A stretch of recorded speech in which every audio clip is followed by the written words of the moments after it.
Dear friends, आप देख रहे हैं 912 ए ओल्ड कोर्स जो आपका पुराना कोर्स है उसका सॉल्यूशन। तो चलिए स्टार्ट करते हैं इसके सॉल्यूशंस को। तो फटाफट देख लेते हैं इसके सॉल्यूशंस को। आपने काफ़ी कमेंट करा है हमें और काफ़ी ज़्यादा रिक्वेस्ट करी है, तो हमने सोचा चलिए आपके लिए थोड़ा सा समय निकाल के आपके सॉल्यूशंस दे दिए जाएँ जिनसे आपको थोड़ा सा हेल्प मिल सके। तो पहला जो क्वेश्चन है, विशिष्ट बालक वह है जो उन बालकों से भिन्न है जो शारीरिक, मानसिक तथा संवेदात्मक गुण एवं सामाजिक गुणों में औसत हैं। ये परिभाषा दी किसने दी? क्रो एंड क्रो की परिभाषा है ये। इसके बाद में इनमें से किस बालक को बौद्धिक रूप से भिन्न बालक की श्रेणी में रखा जाएगा? तो जो प्रतिभावान बालक है उसको बौद्धिक रूप से भिन्न श्रेणी में रखा जाएगा। ठीक है, इसके बाद में आते हैं हम, क्योंकि यहाँ बौद्धिक की बात हो रही है तो बौद्धिक की आपका बी ऑप्शन होगा। तीसरा जो क्वेश्चन है इसमें पूछा गया है, सृजनात्मकता नई वस्तु की सृजन करने की योग्यता है। ये परिभाषा किसने दी है? तो जेम्स ड्रेवर ने दी है। ये सी ऑप्शन इसमें करेक्ट हो जाएगा। उसके बाद में चौथा क्वेश्चन जो है, बिछड़ेपन का प्रमुख कारण या प्रमुख प्रकार क्या है? तो सामान्य पिछड़ापन और विशिष्ट पिछड़ापन, ये दो ही प्रकार होते हैं और दोनों के दोनों आंसर सही है। तो इसमें सी ऑप्शन हो जाएगा, अ और ब। उसके बाद में यानी कि अ ब यानी कि सी ऑप्शन करेक्ट हो जाएगा। जो ग्रीन कलर है ये आपका ऑप्शन सही है। पांचवा क्वेश्चन है, मंद बुद्धि या शैक्षिक पिछड़ेपन का प्रमुख कारण क्या है? तो इसमें आपके प्रमुख कारण हैं वंशानुक्रम, निर्धनता और शारीरिक कमियां सारी आती हैं। तो ये सभी डी ऑप्शन करेक्ट हो जाएगा। आगे बढ़ते हैं नेक्स्ट क्वेश्चन की तरफ। तो यहाँ पर जो आपका इंग्लिश वर्जन में है वही आंसर टिक कर लेना जो आपको मैंने बताया है। जैसे पहले में आपका आंसर आ जाएगा बी क्रो एंड क्रो, दूसरे में आ जाएगा बी गिफ्टेड, उसके बाद में तीसरे में जो आपका आ जाएगा जेम्स ड्रॉवर, जो कि सी ऑप्शन है। यहाँ पर आप देख सकते हैं, यहाँ पे मैं टिक कर देता हूँ आपके लिए, सी ऑप्शन इसको करेक्ट करना है। उसके बाद में मेन टाइप्स ऑफ बैकवर्डनेस है, तो जनरल बैकवर्डनेस और स्पेशल बैकवर्डनेस दोनों ही होते हैं, तो इसमें सी ऑप्शन करेक्ट हो जाएगा, ये ए एंड बी। उसके बाद में आपका जो पांचवा क्वेश्चन है इसमें आपका कौन सा आ जाएगा? Main causes of educational backward. तो इसमें सारे आ जाएंगे, हेरिडिटी, पॉवर्टी और फिजिकल डिफेक्ट, सारे के सारे, all of this, D option correct हो जाएगा। यहाँ पर आते हैं नेक्स्ट क्वेश्चन की तरफ। तो यहाँ पर है, जेंडर के खालिस्तान प्रकार होते हैं। तो 3 प्रकार होते हैं, इसमें आपको लिख लेना है। उसके बाद में शैशवावस्था की आयु जो है 0 से 5 वर्ष तक मानी जाती है। उसके बाद में तीसरा क्वेश्चन जो है इसमें, निःशक्त व्यक्ति अधिनियम खालिस्तान में बना। तो ये एक्चुअली निःशक्त व्यक्ति अधिनियम जो है ये 12 दिसंबर सन 1995 में पारित होने के लिए दे दिया गया था संसद में, लेकिन इसका कोई भी साक्ष्य नहीं है कि ये 22 दिसंबर सन 1995 को हुआ था। ये 7 फरवरी को लागू हुआ था, 2 महीने बाद। लेकिन इसकी डेट जो कहीं भी नहीं मिलेगी आपको, 12 दिसंबर मिलेगा, लेकिन 25 दिसंबर को आपका हॉलीडे रहता है तो ये आएगा नहीं। और आपका जो है 22 दिसंबर इसमें करेक्ट आंसर होगा। जो ऑप्शन है उसके हिसाब से मैं बता रहा हूँ, अदरवाइज़ इसका राइट ऑप्शन 12 दिसंबर सन 1995 आएगा। उसके बाद में हम बात करते हैं, आरसीआई की स्थापना खालिस्तान में हुई तो 1992 में, 1992 में हुई। उसके बाद में पांचवा जो क्वेश्चन है, निःशक्तजन अधिनियम सन 1995 में कुल कितने अध्याय हैं? तो इसमें 14 अध्याय हैं, 14 अध्याय या 14 चैप्टर्स हैं इसमें।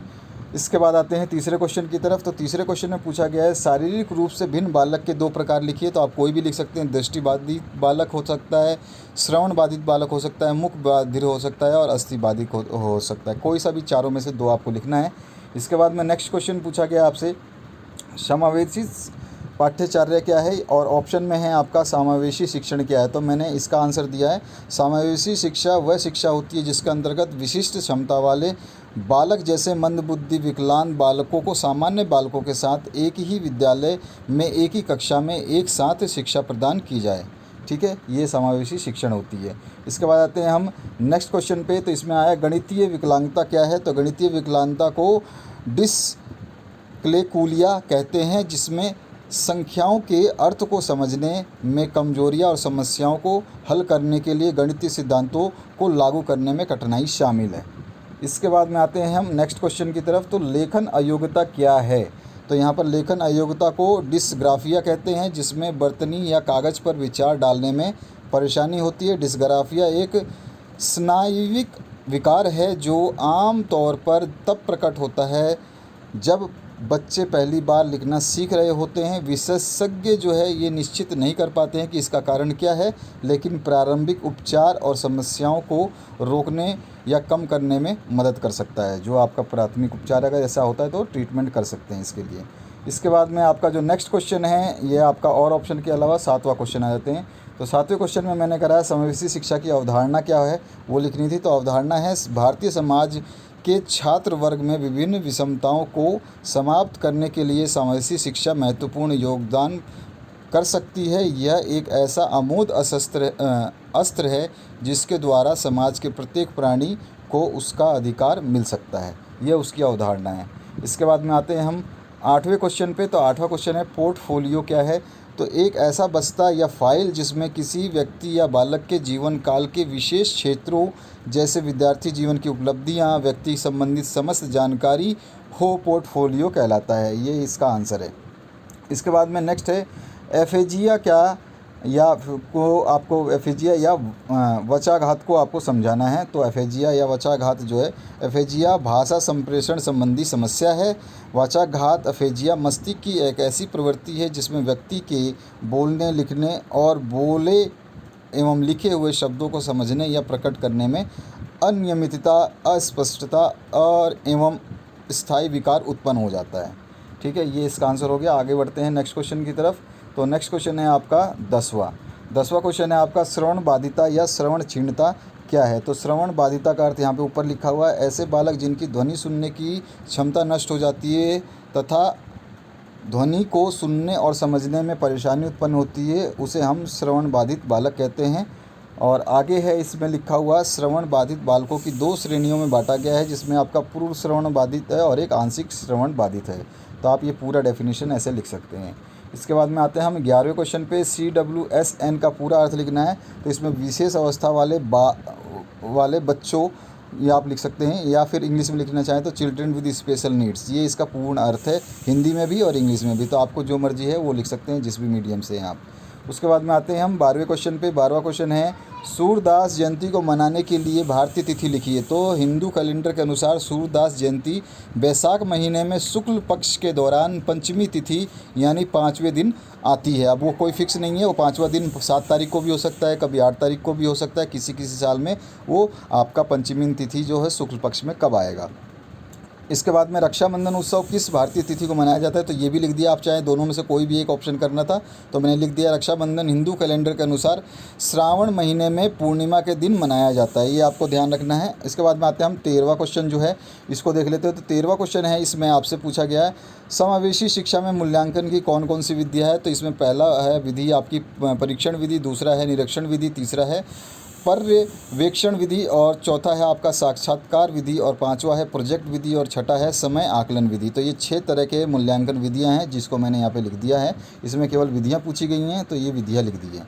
आगे के क्वेश्चंस जो हैं आप सॉल्व कर सकते हैं इनको, क्योंकि जो छोटे क्वेश्चन थे उन्हीं की डिमांड थी आपकी, और हमारे पास भी समय कम है। आपके और विषय भी हम देखेंगे, समय मिलेगा तो उसको ही बना के डाल देंगे। जिसमें आपका पहला क्वेश्चन है, इसमें आपका नेक्स्ट क्वेश्चन जो है इसमें प्रतिभाशाली बालक की कोई 3 विशेषताएं लिखिए। आराम से लिख सकते हैं, बहुत इजी क्वेश्चन है। और इसके और ऑप्शन में आया है धीमी गति से सीखने वाले बालकों की कोई 3 समस्याएं लिखिए। इसके अगला क्वेश्चन जो है वो आप देख सकते हैं, इसमें है स्वप्राण्यता क्या है, ठीक है, ऑस्टिम क्या है, या फिर और ऑप्शन में है सृजनात्मक बालक की कोई 4 विशेषताएं लिखिए। 16वां जो क्वेश्चन है, जो आपका लास्ट क्वेश्चन है इस पेपर का, चाहे तो मैं तीनों आंसर दे सकता था, लेकिन थोड़ा सा समय की त्रुटि या कमी बोल सकते हैं, उसकी वजह से ये काम नहीं हो पा रहा है। जितने आंसर्स हैं आपके छोटे वाले सारे दे रहा हूँ, बड़े क्वेश्चंस का आंसर आप बुक से डायरेक्ट लिख सकते हैं। तो निःशक्त जनों के लिए राष्ट्रीय संस्थान कहाँ पर स्थित है, कोई आपको 4 बताने हैं। उसके अलावा और ऑप्शन में है भारत की पुनरावास परिषद के उद्देश्य क्या हैं, ये आपको बताने हैं। तो ये आपको जो है पूरा क्वेश्चन पेपर आपके सामने है, इसका आप सॉल्यूशन देख चुके हैं। जो जो क्वेश्चंस आपने बोले थे उसको, छोटे क्वेश्चंस को सॉल्व करा दिया आपने। केवल MCQs और ब्लैंक स्पेस के लिए बोला था, मैंने 2 वर्ड्स के जो आपके 2 मार्क्स के क्वेश्चन हैं उनको भी सॉल्व करा दिया। और दूसरे के समय मिलते ही दूसरे विषय के भी बना दिए जाएंगे। बने रहिए चैनल पर मोर अपडेट्स के लिए। दोस्तों के साथ, अपने मित्रों के साथ शेयर करें जिनको इसकी रिक्वायरमेंट है, जिनको इसका सोल्यूशन नहीं मिल पाया था। Thank you very much once again. और अपने दूसरे विषयों के लिए चैनल पे बने रहें। ध्यान रखें, कभी भी अपलोड किया जाएगा तो आपको उसकी नोटिफिकेशन मिल जाएगी, अगर आप एक सब्सक्राइबर हैं या फिर आप चैनल पे समय समय पे विजिट करते हैं। Thank you very much once again.